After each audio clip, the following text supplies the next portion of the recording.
안녕하십니까? 부동산 마스터 아론TV에 오신 것을 환영합니다. 오늘은 풍수지리론 중 한양천도와 관련하여 정도전과 무학대사의 논쟁에 대해서 알아보도록 하겠습니다. 조선을 개국한 이성계는 무학대사에게 도읍지를 찾으라고 했고 계룡산 아래는 비좁아 한양이 도읍지로 결정됐습니다. 궁궐의 위치를 놓고 논쟁이 발생합니다. 무학대사의 풍수사상과 정도전의 성리학이 대립되는 과정으로 보시면 되겠고, 이 논쟁에서 무학대사가 정도전에게 패하면서 많은 일화가 나오고 있습니다. 역시 재미로 보시기 바랍니다.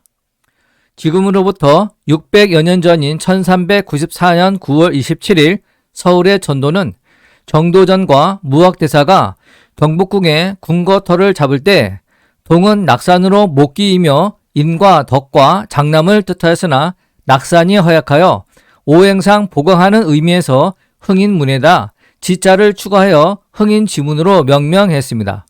선은 금기로서 시비를 가리는 의와 여자와 부를 뜻하는 돈의문을 세워서 인왕산에 강한 세를 이루었고, 남은 화기로서 남산과 관악산으로 예절을 숭상하고 막내와 부를 뜻하며 숭례문을 세웠으며, 북은 수기로서 삼각산을 뜻하며 지혜와 지식을 주관하면서 음기를 막았고 홍지문으로 명명하였습니다.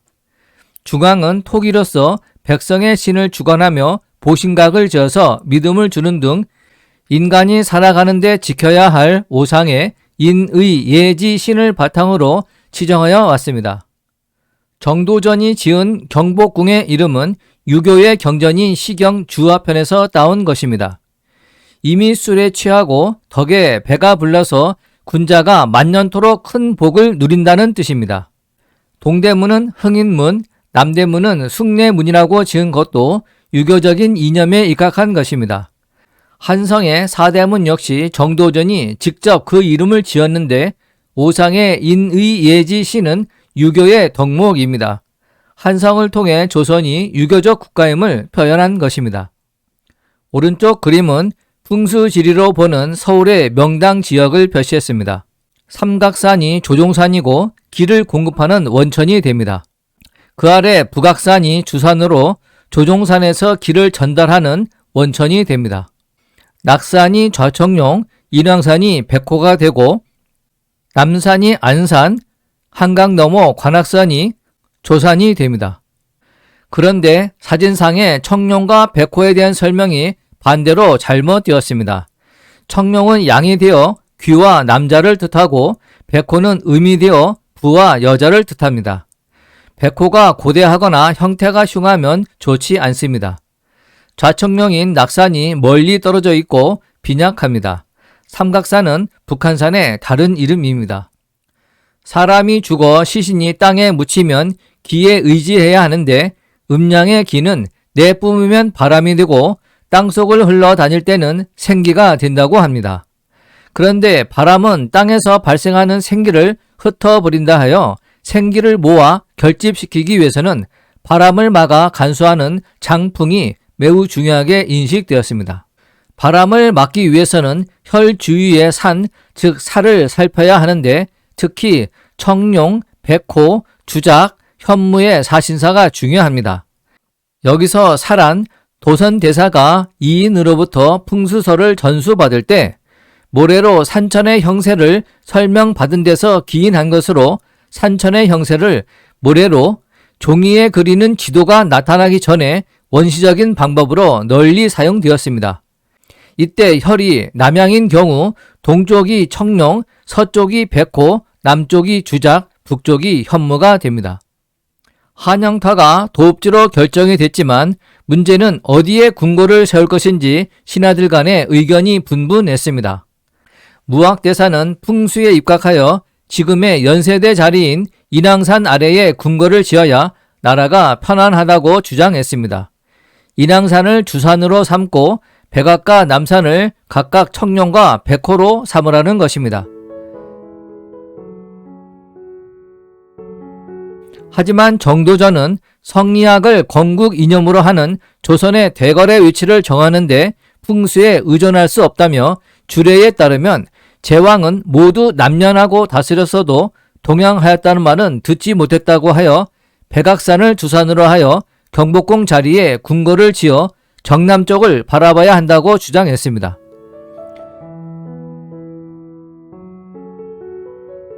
이에 무학대사는 개성의 송악산에서 바라보면 삼각산이 가로막아 한양이 좋기는 하지만 1000년 갈 것이 500년밖에 못 가게 되었구나 하면서 개탄했다고 합니다.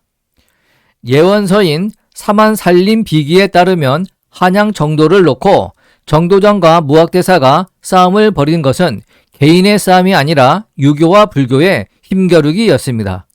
무학은 한양 정도 문제를 놓고 정도전에게 졌으나 의미심장한 이런 말을 했다고 합니다. 이제 두고 보시오. 200년 뒤에 큰 난리가 날 것이고 500년 뒤에는 흉년이 들어 온 백성이 굶어 죽을 것입니다. 정도전이 이 소리를 듣고 뜨끔했으나 겉으로는 태연하게 대사 걱정하지 마시오. 나만의 보리가 있지 않소. 보리 먹고 살면 배고프지 않을 겁니다. 라고 했습니다. 무학의 예언은 적중했습니다. 200년 뒤 임진왜란이 터져 왜군이 한양을 유린했었고 구한 말에는 백성들이 굶거나 배고파서 동학농민운동이 일어나게 되고 결국 나라까지 망하게 됐습니다. 무학의 눈은 이렇게 정확했습니다. 하지만 경복궁 자리는 학의 등에 해당하는 곳이라 궁궐을 지으면 이내 기둥이 쓰러지는 자리란 것을 미처 알지 못했습니다. 무학대사는 거듭뛰는 경복궁 건축 실패에 더 이상 버티기 어려워 한양을 떠나기로 마음 먹었습니다. 용문사로 가는 도중 지금의 서울 전농동을 지나는데 소를 몰고 밭갈이하는 한 농부를 보게 됩니다. 그는 자기 소를 보고 이놈의 소가 무학이처럼 미련한 놈이구나 했습니다. 이 소리를 듣고 무학은 농부에게 다가가서 왜 무학을 미련하다 하시오? 라고 물었습니다. 그랬더니 농부는 누군지 모르지만 생각을 해보시오. 이 바닥에는 한양타가 학터란 것을 모르는 사람이 없어요. 무학 하나만 모르고 학의 등에다 궁궐을 짓고 있으니 학이 날개를 펴고 퍼득거리면 집이 무너지고 마는 거요. 라고 했습니다. 무학이 그러면 어떻게 하면 좋겠소? 라고 묻자 농부는 기가 막힌다는 듯이 이 양반아 그걸 몰라요? 먼저 도성을 쌓고 사대문을 내야 합니다. 그래야 학이 날개를 펴고 날 수 없게 된다 그 말입니다. 라고 했습니다. 이 농부는 사람으로 둔갑한 삼각산의 산신이었다고 합니다. 서울에 궁궐을 지으면서 산신에게 제를 올리지 않아 삼각산이 노한 것입니다. 농부의 말을 듣고 무학은 서울로 뒤돌아섰습니다. 그리고 즉각 18km의 도성부터 먼저 쌓고 궁궐을 짓기 시작했습니다. 학이 날지 못하도록 동서남북에 사대문을 만든 것입니다. 조선을 개국한 이성계가 무학대사에게 도읍지를 물색할 것을 명했습니다. 이성계가 희망하는 계룡산을 둘러보았지만 계룡산 앞에는 비좁고 백성들의 삶이 불편하다고 하여 제외되고 무학대사는 삼각산을 찾아왔습니다. 무학대사는 왕십리 일대를 헤매다가 이곳의 노인으로부터 옛날에 도선 국사가 왕십리라는 글자를 석비에 새겨두었다는 얘기를 듣게 됩니다. 이곳에서 십리 약 3.9km를 거슬러 올라가니 과연 인왕산과 백악산 아래에 왕이 머물 도읍터를 찾았던 것입니다. 서울은 정도전이 모두 설계한 것으로 전해지고 있으나 그렇지만은 않습니다. 일설에는 정도전과 무학대사가 서대문 자리를 놓고도 격돌했다고 합니다.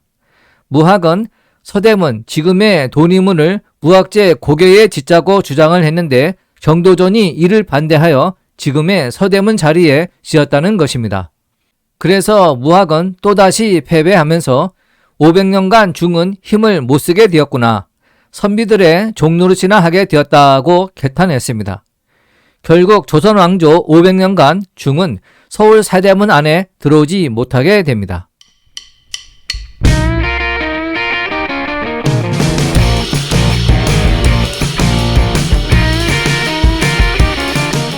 본 강좌가 유용했다면 구독과 좋아요 꾹 눌러주시고 궁금한 점은 댓글을 남겨주시기 바랍니다. 감사합니다.